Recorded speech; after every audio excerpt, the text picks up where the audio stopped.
Welcome to the Salina Media Connection 2020 Candidates Interviews. I'm John Elmore, your host, and today we're speaking with Ryan Holmquist, who's the Democratic candidate for Kansas House District 69. So welcome, Ryan. Well, thank you so much for having me. I appreciate it. Well, first off, since you and I really don't know each other, I'd like to know a little bit about you. I'm sure they would too. So tell me a little bit about yourself. Well, Ryan Holmquist again, and running for the House District 69, and I grew up in Smolin, which is just outside of Salina. I'm a fifth-generation farmer and rancher, and my family settled that farm in 1868, so it's 152 years now that we've been on that place. And we have a cow-calf operation, and we also do wheat, milo, soybeans, several different varieties of hay. And so that's a little bit about that. My parents still live on the farm, and I'm out there many days in the week and months. And I went to school in Lindsborg and graduated from Smoky Valley High School. I went to Bethany College, got a music degree at Bethany, and I also have a master's degree from KU. And I am also the choir teacher at Salina Central High School, and this is my 16th year of teaching and my 13th at Central. Okay? Where did you teach before that? I'm curious. Minneapolis, Kansas for 3 years. Still a Kansas boy. Still a Kansas boy, that's right. Well, great. Hey, tell me, why are you running for office? Why are you running for Kansas House of Representatives? Because for too long, Salina has been represented by people who put the needs of billionaires before the needs of working people. And I'm running because I think that we need to have someone in Topeka who will strive to represent working families and do things like eliminate the food sales tax, increase the child care tax credit, and also expand Medicaid. Yeah, you jumped to a topic that I was going to ask you about. Tell me more about your support of expanding Medicaid. Well, unlike my opponent, I support expanding Medicaid, and I absolutely support also extending protections for people with pre-existing conditions. Expanding Medicaid would get over 100,000 Kansans health care that cannot afford it. And we are at a time and place where working families are working too hard, they can barely get by, and health costs are they're out of control. Now, I saw a spot of some kind on the television for CanCaid. Is that the same thing? Do you know about CanCaid? You mean CanCare? CanCare. Maybe it's CanCare. CanCare is the Kansas-run equivalent of dealing with some of the Medicaid expenses and costs that come from the federal government.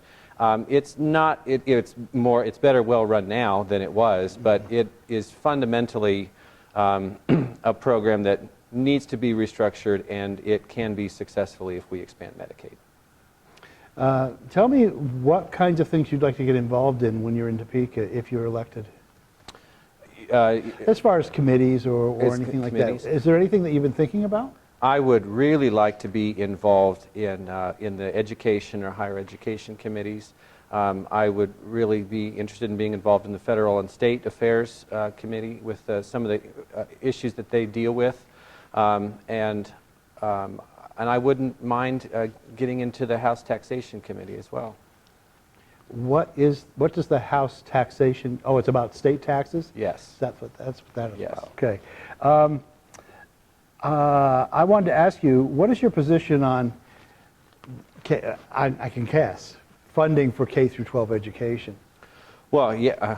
And tell me what your thoughts are about what's going on and what you'd like to see. Well, it might be self-evident, but I'll just go ahead and say it. Being an educator. Yeah, I'm an educator, and we need to definitely maintain constitutional funding for all of our K-12 public schools, and it is with the repeal of the Brownback tax cuts, we just got ourselves now into a place where we are adequately funding schools. And we really cannot afford to take any steps backward from that because our kids need that education. Their economic future is dependent on receiving the good education that we have promised them. We have a constitutional obligation to adequately fund our schools, and when I take the oath when I'm elected, I will uphold that commitment to the Kansas Constitution. Now, I have a question for you. What things were lacking that you're now feeling are better funded than they used to be? Special needs funding had taken a real hit. What happened when that happened? When it got cut, you mean? Yeah, the special education programs. We didn't have, at Central, for example, we didn't have enough paraprofessionals, classified staff members who were available to assist special needs students. That was one thing. We didn't have the adequate funding to even have enough special ed teachers, and that's not just true at a place like our school. It was true across the state. Also, at-risk funding for at-risk students took a huge hit, and those students, of course, need lots of extra help. We define by tiers, T-I-E-R-S, tiers of students that are either low risk, or medium risk, or at high risk, and those students, that 10% of students who are at high risk need lots of extra help, and they need staff, and they need support, and the schools weren't receiving that. And generally speaking, at risk means from poorer families, families with lower income? It can mean a lot of different things. It can be students who have social emotional difficulties. Sure. It can mean students who are have failed a lot of classes. It can mean low-performing students. It can mean, well, a lot of different things. Sure. I mean, it's a Sure. large category. But, Yeah. but those students who are clearly not doing well and do not do well in just a regular classroom setting that many can do fine with, they have to have added supports. Mm-hmm, mm-hmm. You talked about going to Kansas for your master's degree, Mm-hmm. and so that leads me to the next question. What about support for higher education in the state? What are your feelings on that? Well, first, the institutions of higher learning in Kansas are besides providing students educations, they are also economic drivers, huge economic drivers for the communities in which they exist. For all of the community colleges, technical schools, just in Salina, we know we have K-State Salina, we have Kansas Wesleyan University, though it's private. But our 20-some public universities are huge economic drivers. They provide jobs. They help provide a tax base for all of the needs of the community. And then when we start stepping beyond that, then we're talking about that if we are going to invest in the economic future of Kansas, we have to be able to provide an affordable education to all of the kids in our state that deserve it, that need it, that want it. Mm-hmm. And we have an obligation to do that because we have to have an educated workforce, and we're providing for our kids' future. Now, personally, I'm asking this question because I don't know the answer. When you say 20 institutions, you're including the community colleges, the junior colleges? The 20 universities, and there's 22, I believe, community colleges on top of... I see, on top of that. On top of our public universities. Fantastic. Well, now, we're in the middle of COVID. Well, not in the middle. We hope we're sort of edging past the middle. I hope so. We don't know what's going to happen in the ensuing months, but what have you been doing to campaign in the midst of, having to stay back from people and be careful where you go in town? What's your campaigning effort look like? Lots of phone calls, an awful lot of phone calls. But I have eschewed any large community gatherings and not attending very many or any of those, and just meeting individually people at their doors, knocking doors, standing outside, right, and people come out and talk for a relatively short amount of time, 4 to 5 minutes, and say my piece and tell them what I'm about, and then move on. And of course, yard signs. I've seen them all over town. So there are lots of yard signs around town. That's a big part of campaigning these days, yes, isn't it? Yes, it is. Yeah. Well, let me ask you, are there specific areas that you think the legislature should be dealing with right now or discussing that you see a need of? In general? In general, or if you have anything specific. We have to worry about we need to eliminate the food sales tax. It's terrible for working Kansans. Groceries are so expensive. They are not expensive in other states. We have been providing over a period of time, I say we, I mean the Kansas legislature and Sam Brownback have been providing tax cuts, corporate tax cuts to millionaires and billionaires in our state. And at the same time, they're raising sales taxes on other things that we're doing, property taxes. And ending food sales tax is one of those things. We have to stop with the corporate welfare. That's really important. So on top of that, not just eliminating grocery taxes, but also doing something about increasing corporate tax. If you just get them back to the levels they were in 2002, say through 2006, then you could provide people with working people with a serious amount of tax relief. Yes. Now, I've only lived in the state 6 years, and only in this area, and I only know about the grocery tax. Do you know when it was implemented? You know, I don't know the answer to that. A long time ago? I think it was a long time ago. I don't know. Don't quote me. I don't know exactly when. I don't know exactly when that was instituted, but I know that it's high. It's just over 8%. It's high, and it's hard for people. Well, I moved from Michigan. There's no food sales, grocery sales tax yes. there. Obviously, you get taxed at restaurants and things like that. But yes. Yeah. Absolutely. And that's a different thing, right? It is. But going through the line at Dillon's or some other equivalent grocery store and seeing what things cost and then what you actually have to pay for them can really hurt people. And I've talked to people on the streets or at their homes saying that they've had to make choices, especially within these last 6 months, when they have had their hours cut back or they have lost their jobs and they are having to make choices between paying rent and buying food for their children, and that is not a place that we should be in for anybody in our state. We have the ability to help people out a little bit by getting rid of that. Another big issue is increasing the child care tax credit.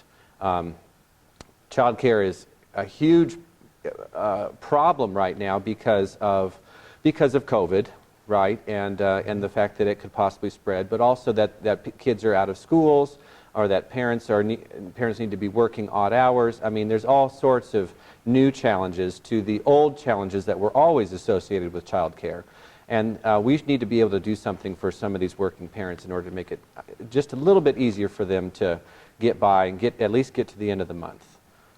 I'm going to bring up another topic, just as personal to me, and that's when the state legislature turned down allowing us to itemize on the Kansas return if we take the huge deduction on the federal return that the President's administration has given us. And so that means we can't deduct anything if we didn't deduct anything with the federal government. Right. It's the SALT, like the state and local tax. Yeah. It's almost a penalty for almost. I mean, it is a penalty, and that doesn't apply to corporations, and I think that's a problem. And it shouldn't apply to normal working individuals. Right. They should be able to maneuver around that a little bit better. Well, we're on the same page with there. You know, I don't know how fast anything's going to change in Topeka about that, yeah. because the tax money is needed, obviously. Sure. And I'm wondering about how you're feeling with aid to the farmers in our state. I know it trickles down from the federal government, but is the state doing something to help the farmers as well? You're a farmer, so you're I'm a farmer. No, and I think there could be some things done. I think there could be a package put together to help our local farmers. I think there's some things that you can do at the state level that would make it easier for a young guy to start farming, and because that's a huge problem. I mean, the average age of a farmer is like 67 years old, which is up from 65 like 3 years ago. And so farmers are retiring, and there's nobody to take them over. Someone who wants to farm that is not already in a farm is, well, it's a huge problem because you need huge amounts of cash, plus land, plus equipment, plus the ability to make all those things happen. So I think getting new farmers started there needs to be some incentives for that. And also, I think there could be some incentives for some conservation efforts, like perhaps a tax credit for farmers who engage in conservation practices like no-till or planting cover crops and things like that. Things that improve our environment, that keep carbon in the soil, and that also incentivizes good farming practices. And I think there are some things that we can do to help. Because there's no income coming off of that land at that season when they're doing this. So, Right. yeah. Right. Well, is there anything else that we haven't covered that you'd like to talk about, you know, so that people are aware of your stance on anything, or other ideas that you have for representing Salina in particular? Creating jobs is going to be key, I think. We have no idea what the revenue outlook is going to look like in January. People have been saying now that it's going to be, they were saying a month ago that it was way, way down, the revenue would be way down, but actually revenue was higher than they thought it was going to be in August, for example. And so we just don't know where we're going to be at.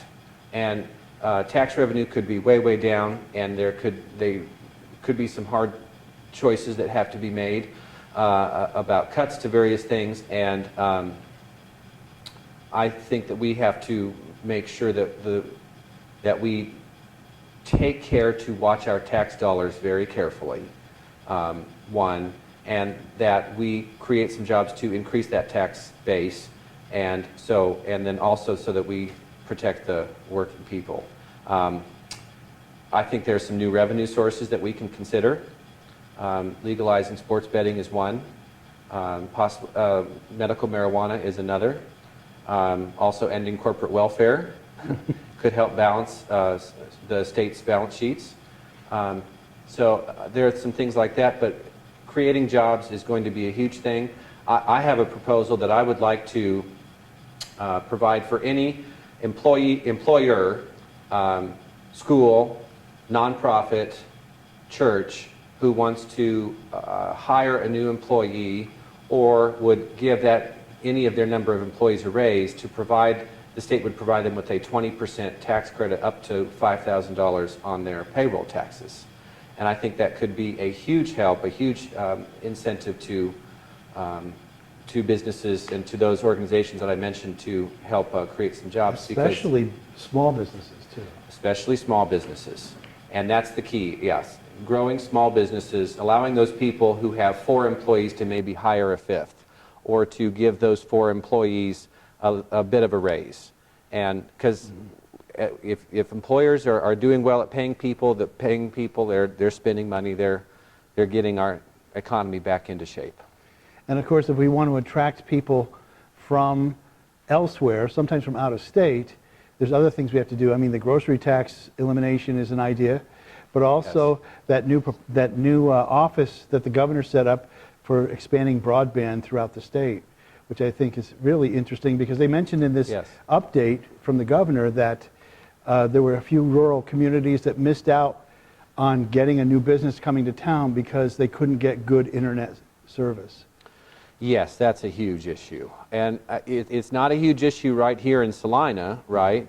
And our farm has had broadband for many, many years, just because of our proximity. But, I mean, the minute you start walking out of some of these, I say metropolitan, but urban areas, it's hard, yeah, to get, and for kids who are trying to do online school, for businesses that increasingly rely on technology and internet connections, yes, we have to do something about broadband. We have to make sure that there's a small business can move anywhere to any small town in Kansas, and it doesn't just have to be Wichita or Lawrence or Topeka or places like that.